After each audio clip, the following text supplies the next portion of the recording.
Once upon a time, in a big, sunny school filled with laughter and books, there was a boy named Tunde. Tunde was smart, tall, and loved to play. But Tunde had one bad habit: he liked to tease people. Every morning, he came to class with a big smile and a bag full of jokes. He would laugh at people's shoes, laugh at how they talked, and sometimes even hide their books. But there was one person he teased the most. Her name was Ada. Ada was quiet. She wore big glasses and loved to read. While other children played, Ada would sit under the tree with her books. She didn't like loud games, and she didn't like being laughed at. "Look at Ada the bookworm," Tunde would shout. "Are you reading How to Become a Robot?" He laughed one day. The class laughed too. Ada looked down at her book. Her eyes felt hot, but she didn't cry. She just turned the page and tried to forget the words. Tunde felt happy when others laughed at his jokes, but he didn't know that Ada's heart was hurting. And so, day after day, the teasing went on. But something was about to change. Ada sat alone under the big mango tree in the schoolyard. While the other children ran and played, she held her book close and tried to smile. But deep down, she felt very, very sad. Every time Tunde teased her, it felt like a small stone was thrown at her heart. "Why does he always laugh at me?" she whispered to herself. "I didn't do anything wrong." Ada loved school. She loved learning about animals, the stars, and how to help people. She dreamed of becoming a doctor one day. But when Tunde made fun of her, it made her feel small, like maybe her dream was too big. Sometimes, when she got home, she would hug her pillow and cry softly. Her mommy would ask, "Are you okay, Ada?"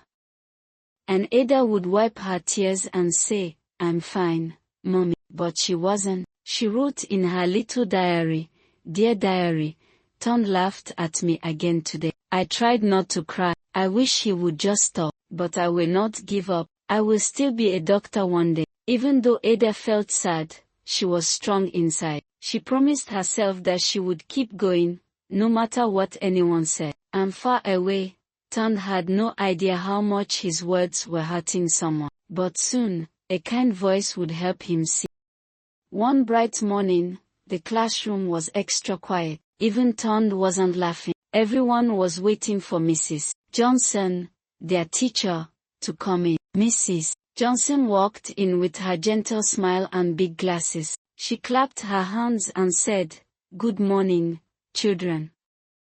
"Good morning, Ma," the class shouted. Mrs. Johnson looked around the room. She had noticed something. She saw how Ada sat alone. She saw how Tunde always made jokes at others. And today, she wanted to teach something special. She picked up a small box and said, "Today, we're going to talk about something very important, kindness." She opened the box and brought out a big, red heart made of paper. "This heart," she said, "is like each person's feelings." Then, she asked the children, "What happens when we say nice things to someone?"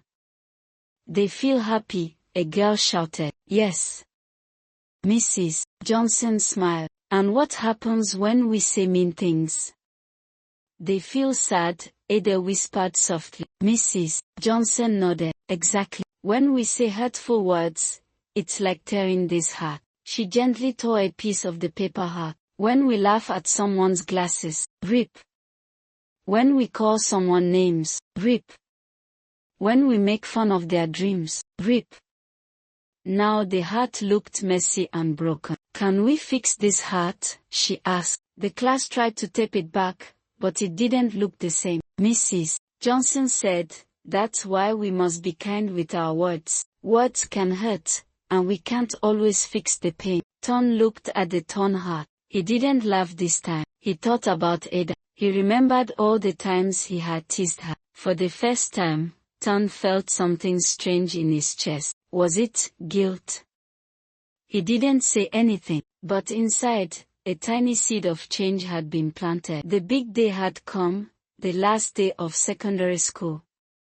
The classrooms were full of laughter, hugs, and happy tears. Students took pictures, signed shirts, and shared snacks. Everyone was excited about the future. Ton walked around with his friends, laughing and shaking hands. He felt proud. "We made it," he shouted. But then, he saw Ada sitting alone under the mango tree, still reading a book. For a moment, he thought about all the times he had teased her. He remembered Mrs. Johnson's lesson and the torn paper hat. He walked past her, but this time, he didn't laugh. Ada looked up and gave him a small smile. Ton paused but said nothing. Then he walked away. That small smile stayed in his mind all day. Later, all the students gathered in the school hall. Mrs. Johnson gave her final words. "Children, today is not the end, it's the beginning. Go into the world with kind hearts, and never stop learning. Always treat others with love." Everyone clapped. Ada clapped. She whispered to herself, "I will become a doctor. I know it." Ton didn't know what he wanted to be yet, but something inside him felt different. He didn't know why, but he couldn't stop thinking about Ada's quiet smile. And just like that, school was over. The children waved goodbye and went their separate ways. But life had a funny plan, a plan that would bring Ada and Ton back together in the future, in a very surprising way. Years passed by like the wind. The children from school were now grown-ups, working and chasing their dreams. The small school, the mango tree, and Mrs. Johnson's class became happy memories. Ada had not forgotten her dream. She studied very hard in university. She learned about the human body, how to care for people, and how to make sick children smile again. And one day, she wore a white coat just like in her drawing. She did it. Now, Ada worked in a big hospital. She helped people every day and treated them with kindness. Patients loved her smile. Her dream had come true. Far away in another part of the city, Ton had also changed. He wasn't the same boy who laughed at others. After school, he struggled to find his path. He tried different jobs and went back to school. Slowly, he began to learn that being kind was better than being popular. He remembered Mrs. Johnson's words and how he had hurt Ada. He always felt sorry for that. "I wish I could say sorry," he often thought. "I wish I could show her that I'm not that boy anymore." Ton now wanted to do something good with his life. He decided to apply for a job where he could help people too. He wore a clean shirt, held his CV in his hands, and walked into a hospital for a big interview. He didn't know that someone very special was waiting behind the door. Ton stood in front of the hospital building. His heart was beating fast. Thump, thump, thump, thump. He had worked hard for this day. He had studied, taken classes, and wanted to do better with his life. Now, he had an interview for a job that would help people, something he truly wanted to do. He walked into the hospital, smiling at the nurses and children he saw in the waiting room. A kind lady at the desk said, "Please wait. The doctor will see you soon." Ton nodded and sat down, holding his CV tightly. After a few minutes, the door to the office opened. A young woman in a white coat stepped out. She had bright eyes, gentle hands, and a warm smile. "Next, please," she said. Ton stood up and froze. It was Ada. His eyes grew wide. Her glasses were gone now, but he knew her face. It was the same quiet girl from school. The same girl he used to laugh at. She looked at him too and smiled. "Hello, Tunde," she said calmly. Ton's mouth opened, but no words came out. He was shocked, ashamed, nervous. "You're a doctor," he finally whispered. "Yes," Ada said kindly. "Please, come in." Ton slowly walked into the office and sat down. He couldn't believe it. The girl he had once teased was now a doctor, and she was about to interview him. His hands felt sweaty, but Ada didn't laugh at him. She didn't tease him. She just opened his CV and began asking questions, just like any other doctor. But inside, Ton's heart was saying something. "I need to say sorry." Ton sat in the chair, his heart thumping louder than before. He looked at Ada as she asked him questions for the interview, but he wasn't really hearing her words. He was thinking, how do I tell her I'm sorry? Does she remember everything I did? Will she ever forgive me? Ada kept her voice calm and gentle. She looked through his papers, nodded at his answers, and wrote notes. But Ton couldn't take it anymore. He looked at her and blurted out, "Ada. I'm so sorry." Ada paused and looked up. "For what?" she asked softly. "For everything," Ton said. "Back in school, I was mean to you. I laughed at you. I called you names. I thought it was just a joke, but now I know it wasn't funny." Ada was quiet for a moment. Then she smiled. "Yes, I remember," she said. "It wasn't easy for me, but I also remember something else." "What?"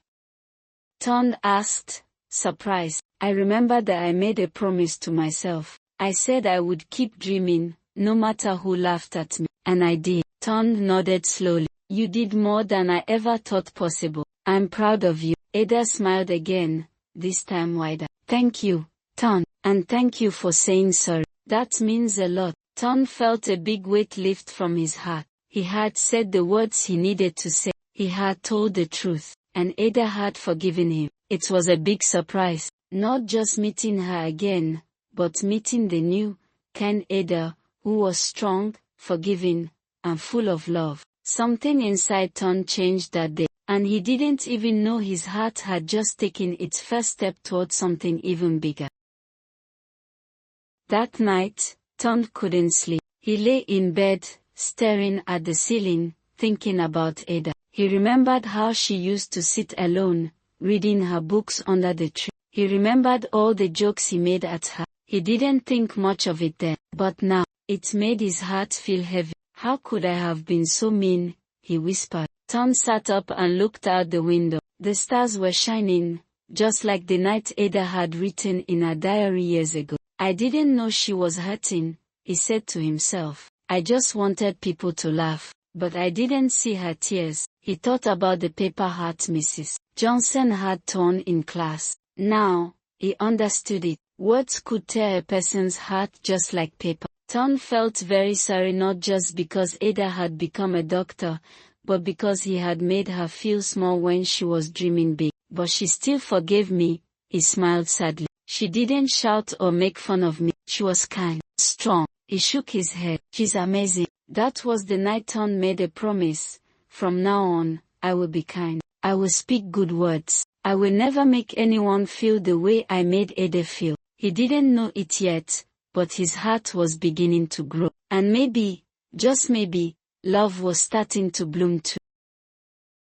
One warm Saturday afternoon, Tunde invited Ada to a small cafe near the hospital. It was a peaceful place with soft music and the smell of fresh coffee in the air. Ada agreed, and they sat down at a table by the window. They had been friends for a few months now, but Tunde had been thinking a lot about something more than friendship. He felt something different when he was around Ada, something he had never felt before. As they chatted about their work, Tunde couldn't help but notice how Ada's eyes sparkled when she spoke about her patients. He admired her kind heart and the way she cared for others, and he couldn't ignore the way his heart fluttered whenever she smiled at him. Ada noticed Tunde looking at her a little longer than usual. "Is something wrong?" she asked, tilting her head. Tunde hesitated. This was the moment he had been thinking about for days. He had to be honest with her, honest about how he felt. Ada had shown him kindness and patience. She had forgiven him. She had helped him become a better person. But now, he realized something. He didn't just want to be friends. He wanted to be something more. "Tunde?" Ada asked again, noticing his silence. He took a deep breath and finally said, "Ada, I think I'm starting to like you, more than just a friend." Ada blinked in surprise. She hadn't expected that. She felt her heart race a little, but she didn't say anything right away. Instead, she smiled softly. "I like you too, Tunde," she said quietly, her voice gentle. "But I've always admired you for the way you've changed, for how kind you are now." Tunde's heart skipped a beat. "You do?" "Yes," she said, looking into his eyes. "I admire you more than you know." For a long moment, they both sat there, their hearts in sync. Ada felt a warmth spread through her chest, and Tunde felt a sense of peace. They were not just friends anymore. They had become something deeper, something that neither of them had expected, but both of them needed. In that quiet cafe, they shared a special moment, one that neither of them would ever forget. As the weeks passed, Tunde and Ada's relationship grew stronger. They spent more time together, supporting each other in their work and dreams. The quiet moments in the hospital, the peaceful walks in the park, and the laughter they shared became the foundation of something special. One day, after a long shift at the hospital, Ada and Tunde sat on the bench by the mango tree, the same tree where Ada used to read her books in school. They had both changed so much since their school days, but it felt like the past had brought them to this perfect moment. Ada looked at Tunde, her eyes soft and thoughtful. "Do you remember the first time we met after school?" she asked. Tunde smiled. "How could I forget?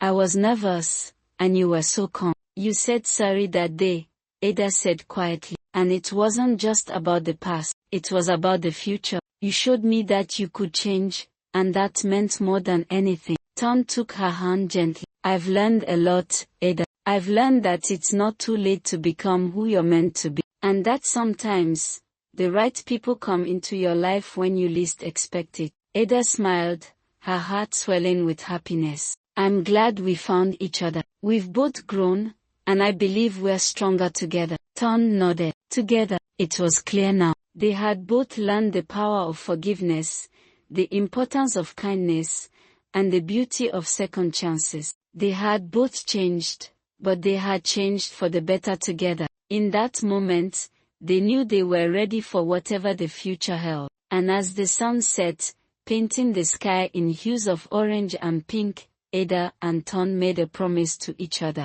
A promise to support each other, to grow together, and to never forget the lessons they had learned about love, friendship, and the power of kindness. The seasons changed, and with each passing day, Ada and Tunde's bond grew stronger. They were no longer just friends, they were partners in life. They supported each other through tough times at work and celebrated the small victories together. Their days were filled with laughter, love, and hope. One Saturday afternoon, as they sat together on the same bench under the mango tree, Ada turned to Tunde, her eyes sparkling with excitement. "Tunde," she said, "I have something important to tell you." Tunde looked at her curiously. "What is it?" Ada took a deep breath. "I've been offered a job in a big hospital in another city. It's a big opportunity for me to grow and help even more people." Tunde's heart skipped a beat. He knew how much Ada had worked to get to where she was, but the thought of her leaving made him feel both happy and sad at the same time. "That's amazing, Ada," he said, trying to smile. "I'm so proud of you. You deserve it." Ada smiled, but her expression softened. "But I don't want to leave you, Tunde. You've been my best friend. You've been there for me in ways no one else has. I don't want to say goodbye." Tunde's heart warmed. He gently took her hand and looked into her eyes. "Ada, I've been thinking about the future too. We've both worked so hard to get where we are, and we've grown so much. I don't want to stop growing with you." Ada's eyes widened. "What do you mean?" Tunde took a deep breath, his voice filled with emotion. "I mean, I want us to face the future together. No matter where we go, no matter what we do, I want to be with you. I love you, Ada." Ada's heart raced, and tears filled her eyes. She had always known there was something special between them, but hearing Tunde say those words made everything feel real. "I love you too, Tunde," she whispered, her voice full of warmth. "And no matter where I go, I know we'll be okay. We can make it work, together." The world around them seemed to disappear as they shared a quiet. Months passed, and Ada's new job in the other city became a reality. She moved into a small apartment, and though the distance was hard, she and Tunde kept their promise to make their relationship work. They called each other every day, sent messages, and visited whenever they could. Tunde visited Ada in the city one weekend, and they spent the day walking around the busy streets. The city was so different from their small town, but it felt just right when they were together. One evening, As they stood by a quiet river, Tunde held Ada's hand. The sky was painted with shades of pink and purple as the sun set. Do you think we'll always be this happy? Ada asked softly, looking out at the water. Tunde smiled and gently kissed her forehead. I believe we will. We've already overcome so much together. There's nothing we can't face. Ada turned to him, her eyes full of love. You've shown me that even the hardest moments can turn into something beautiful if you have the right person by your side. Tunde took her hand in both of his, looking deep into her eyes. Ada, I want to spend the rest of my life with you. I want to always be there for you, through the good times and the hard times. Will you marry me? Ada gasped, her heart racing. She had never expected this moment to come so soon, but now that it had, everything felt perfect. She smiled through the tears in her eyes and nodded. Yes. Yes, I will marry you, Tunde.